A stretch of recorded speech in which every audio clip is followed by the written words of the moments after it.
23056, mahasiswa program studi ilmu komputer peminatan sistem informasi Fakultas Matematika dan Ilmu Pengetahuan Alam Universitas Salwaluyo Kendari. Pada video ini saya akan mempresentasikan karya ilmiah yang berjudul Perancangan Website Profil Mahasiswa Berbasis Web Semantik dengan OWL, Ontologi, Skema ORG, JSON LD, dan Relasi Semantik. Pada makalah yang saya buat, di sini ada 3 hal utama sesuai topik mata kuliah semantik web, yaitu pertama, saya akan menjelaskan apa itu web semantik, definisinya, sejarah singkatnya, dan mengapa data terstruktur itu penting di era informasi sekarang ini. Kedua, saya akan mendemonstrasikan langsung implementasi skema WRG JSON LD yang saya terapkan di website profil saya, mulai dari kode, cara kerjanya, sampai bukti validasinya. Ketiga, saya akan menjelaskan bagaimana mesin atau crawler seperti Google benar-benar memahami data terstruktur kita dan apa manfaat nyatanya untuk SEO dan knowledge grab. Nah, apa itu web semantik? Kita mulai dari pertanyaan paling dasar. Web semantik adalah visi pengembangan dari World Wide Web yang memungkinkan data di internet tidak hanya dibaca oleh manusia, tetapi juga dipahami maknanya oleh mesin secara otomatis. Ide ini diperkenalkan pertama kali oleh Sir Tim Berners-Lee, orang yang sama yang menciptakan World Wide Web bersama James Handler dan Ora Lassila, melalui artikel ilmiah di majalah Scientific America pada tahun 2001. Judulnya di Semantic Web. Ini menjadi tonggak sejarah awal dari konsep yang kita pelajari hari ini. Masalah yang diselesaikan web semantik. Bayangkan, situasi ini saya punya website profil yang menampilkan informasi Zakiatul kuliah di Universitas Salwaluyo, punya skill PHP dan Python, pernah bikin proyek wisata Nusantara. Manusia yang membaca itu langsung paham, tapi mesin seperti Google hanya melihat rangkaian teks. Ia tidak tahu bahwa Universitas Salwaluyo adalah sebuah institusi pendidikan tinggi, atau bahwa PHP adalah sebuah bahasa pemrograman bukan nama orang. Akibatnya, data profil kita tidak bisa diintegrasikan secara otomatis ke sistem lain, tidak bisa disimpulkan hubungannya, dan sulit ditemukan oleh mesin pencarian secara bermakna. Nah, web semantik hadir untuk menjawab masalah itu. Caranya adalah dengan memberikan makna explicit pada setiap data menggunakan 3 teknologi standar, yaitu W3C. Yang pertama ada RDF, Resource Description Framework, yaitu cara mempresentasikan fakta sebagai triple, yaitu subjek, predikat, objek. Contohnya, Zakiatul memiliki skill, yaitu PHP.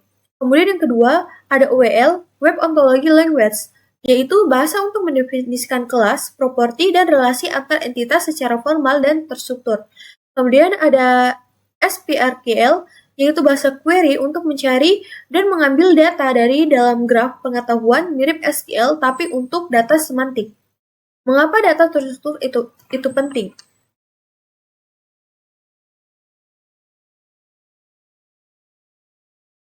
Saya akan perlihatkan. Nah, ini dia tabel relasi semantik. Nah, tampilan ini sederhana seperti ada 2 jenis CV. CV pertama ditulis bebas, saya bisa PHP. Pertama bikin web perpustakaan, CV kedua menggunakan format terstruktur dengan label yang jelas. Rescuer manusia bisa membaca keduanya, tapi kalau rescuernya adalah mesin, sistem ATS perekturan atau Google mesin hanya bisa memproses CV kedua secara otomatis.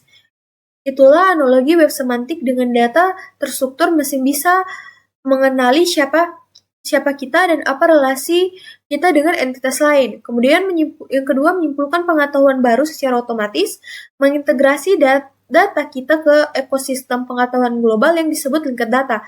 Dan dalam penelitian saya, semua ini saya implementasikan secara nyata di website profil mahasiswa. Nah, di sini juga terdapat skema ORG atau JSON LD. Nah, skema ORG adalah kosakata bersama yang dikembangkan oleh Google, Microsoft Bing, Yahoo, dan Yandex secara kolaboratif. Tujuannya satu, membuat mesin pencarian di seluruh dunia bisa memahami konten website dengan cara yang seragam dan standar. Format yang saya pilih adalah JSON-LD, singkatan dari JavaScript Object Notation for Linked Data. JSON-LD direkomendasikan langsung oleh Google karena kelebihannya bisa disisipkan di dalam tag skripsi tanpa mengubah struktur HTML sama sekali.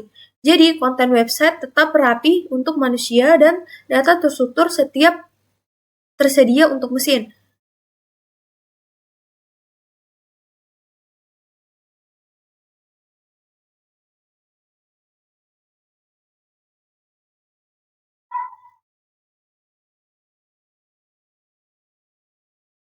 Di sini saya akan praktekkan ke validator skema ORG.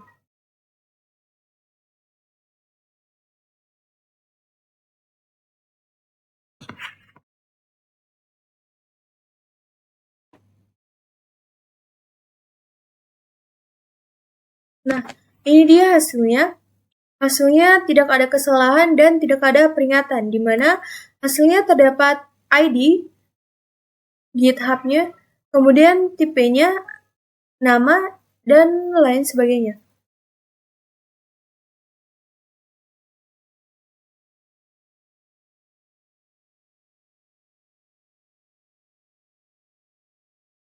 Di sini terdiri dari nama lengkap yang saya akan dikenali Google sebagai nama resmi entitas ini. Kemudian ada identifier, NIM saya sebagai pengenal unik, email, alamat properti standar skema ORG untuk person, kemudian job title, jabatan atau status dalam hal ini sebagai mahasiswa. Kemudian ada affiliation, ini menarik properti memiliki nilai bertipe keluarga university, artinya mesin tahu saya berafiliasi dengan sebuah perguruan tinggi, bukan perusahaan biasa. Di dalam affiliation ada departemen dan address dengan address locality Kendari sehingga mesin tahu lokasi universitas.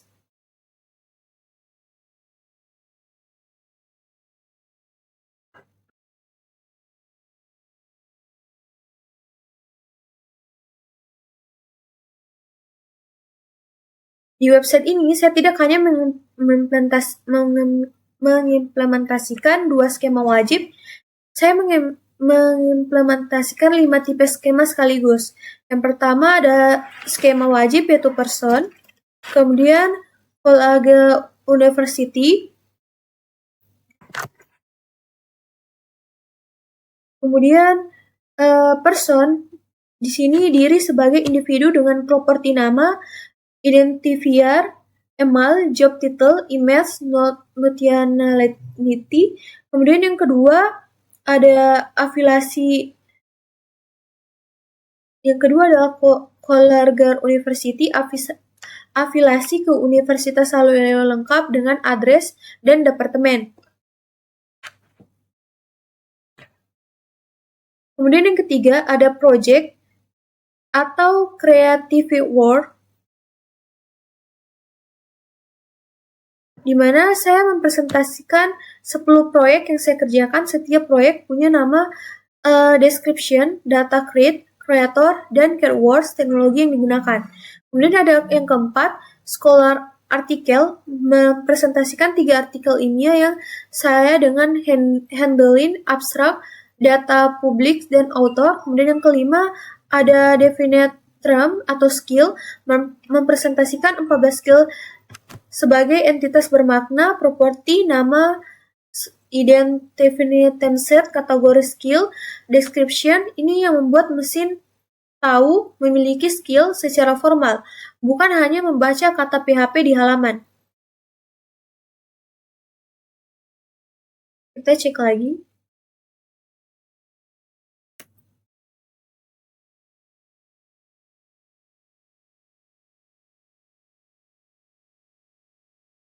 Nah, ini dia hasilnya, tidak ada kesalahan dan tidak ada peringatan.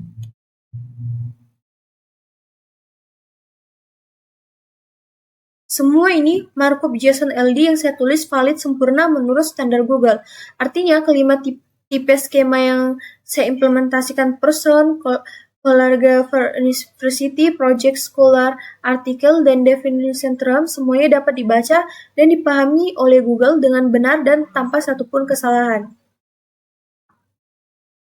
Kita kembali ke sistem.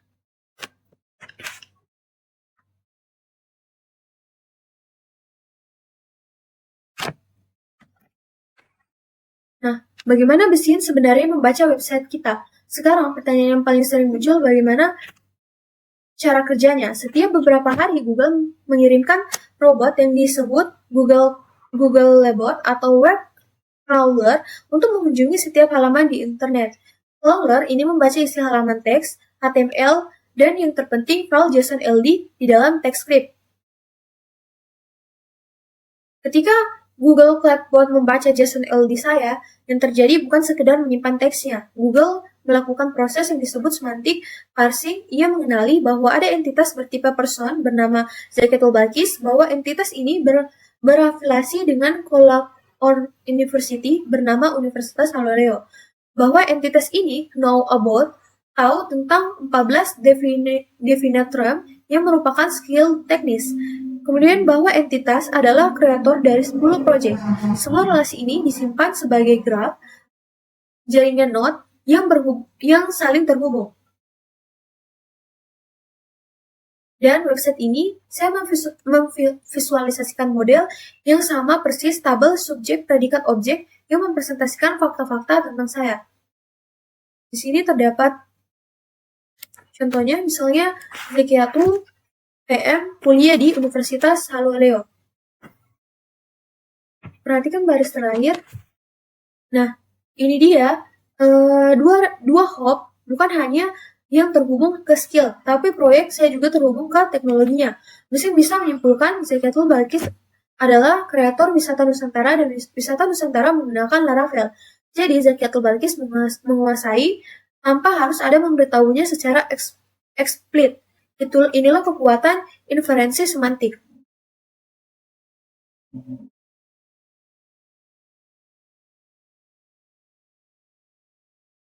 Nah, dan semua relasi ini divisualisasikan dalam diagram graf interaktif di halaman beranda. Node-node yang saling berhubungan dengan garis merepresentasikan objek properti dari ontologi OWL. Manfaat pertama, SOE yang lebih baik. Website dengan data terstruktur skema ORG valid cenderung mendapat peringkat lebih tinggi di Google karena mesin lebih percaya pada konten yang bermakna.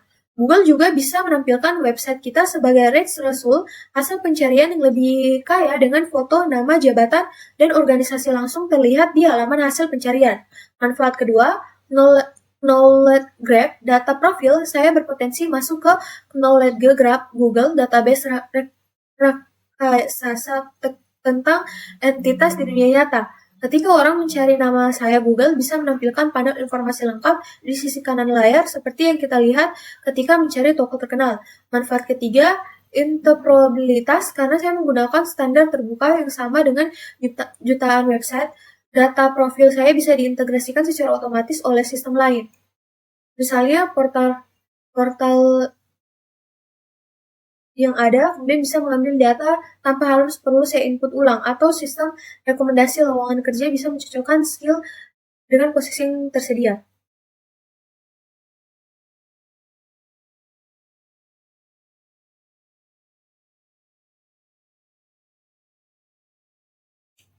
Nah, di sini terdapat cari skill atau project,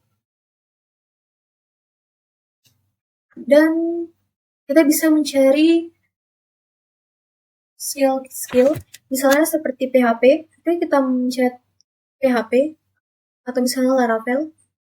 Nah, di sini terdapat dua yang pernah dibuat. Kita bisa lihat di sini juga ada relasi semantik datanya dan skema URG halaman ini. Kita bisa buktikan.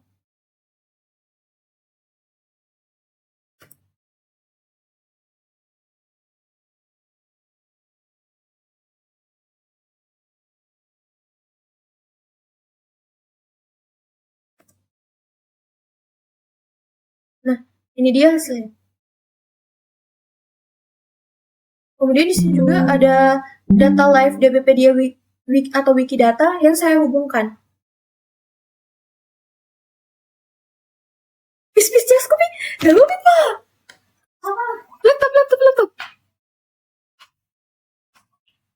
Tidak panjang. Gitu deh.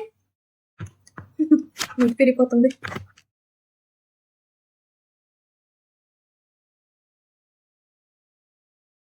Nah, kemudian ketika kita memencet salah satu ini, kita bisa masuk lagi untuk melihat detail. Nah, di sini ada deskripsi, tahun, peran, teknologi yang digunakan, dan relasi semantik webnya, di mana Zakatul Balkis mengerjakan proyek, kemudian menggunakan teknologi. Kemudian di sini juga ada skema URG-nya yang kita bisa cek. Kemudian saya menggunakan data live DBPD atau Wikipedia.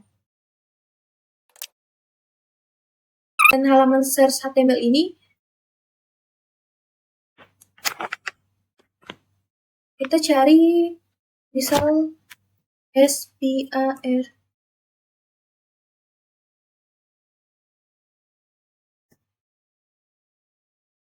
Nah, hasilnya muncul. Dan bukti nyata, ini adalah bukti nyata keterbatasan mesin ini ada di halaman pencarian semantik website saya. Sistem ini menggunakan SPRQL query terhadap ontologi OWL. Ketika saya klik PHP, yang muncul bukan cuma PHP, halaman yang tapi semua entitas yang secara semantik terhubung dengan PHP. Skill PHP itu sendiri, proyek website Nusantara yang menggunakan PHP, dan si pusaka inilah pencarian berbasis makna, bukan pencarian berbasis teks. Mungkin saya akan coba tampilkan halaman web ini yang sudah di-deploy di GitHub dalam bentuk format di HP. Kita akan melihat apakah dia sudah mendukung format mobile dan desktop. Apakah sudah sesuai? Mungkin saya akan coba. Di sini saya akan memasuki link bahwa URL atau linknya bisa diakses handphone menggunakan internet, dan webnya juga sangat responsif atau sangat cepat masuk. Di sini kita bisa perhatikan isi-isi dalam bentuk HP yang telah saya buat.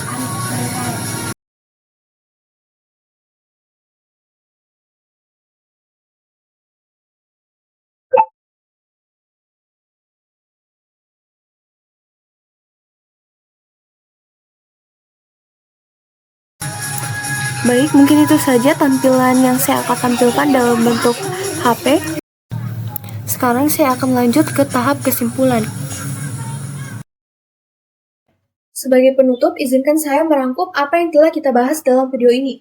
Pertama, web semantik adalah visi tim Berners-Lee tahun 2001 yang memberikan makna eksplisit pada data web menggunakan RDF, OWL, dan SPRQL sehingga mesin tidak hanya membaca teks, tapi benar-benar memahami makna dan relasi antar data. Kedua, skema ORG JSON-LLD adalah implementasi praktik web semantik yang digunakan hari ini oleh Google. Dalam penelitian ini, saya mengimplementasikan 5 tipe skema: person, college or university, project, scholarity, artikel, dan definite term atau skill, dan semua terbukti valid dengan hasil 0 error di Google Rice Result Test. Ketiga, keterbacaan mesin bukan hanya soal teknis, ia punya manfaat nyata. SEO lebih baik, potensi makhluk melalui graf Google, dan data yang terinterpolate dengan ekosistem linked data global. Pesan saya, setelah mengerjakan proyek ini, web semantik mengerjakan saya cara pandang baru. Ketika selama ini berpikir tentang cara membuat website yang bagus untuk dilihat manusia, web semantik mengerjakan kita untuk juga memikirkan cara membuat website yang bermakna untuk dipahami mesin. Dan ternyata keduanya bisa dicapai bersamaan. Untuk pengembangan ke depan, ada 3 hal yang ingin saya lanjutkan. Pertama, menghosting ontologi di server SPRQL publik menggunakan Apache Jena Uzeki untuk mendukung federated query. Kedua, menambahkan atonasi OWL sum as yang menghubungkan entitas saya ke DBpedia dan Wikipedia, sehingga profil saya benar-benar menjadi bagian dari linked open data global. Ketiga, membangun REST API yang melayani data profil dalam format JSON LD dan Twitter sesuai standar linked data platform W3C. Demikian presentasi saya. Terima kasih kepada Bapak dosen yang telah membimbing saya memahami teknologi web semantik yang luar biasa ini. Semoga video ini bermanfaat. Wassalamualaikum warahmatullahi wabarakatuh.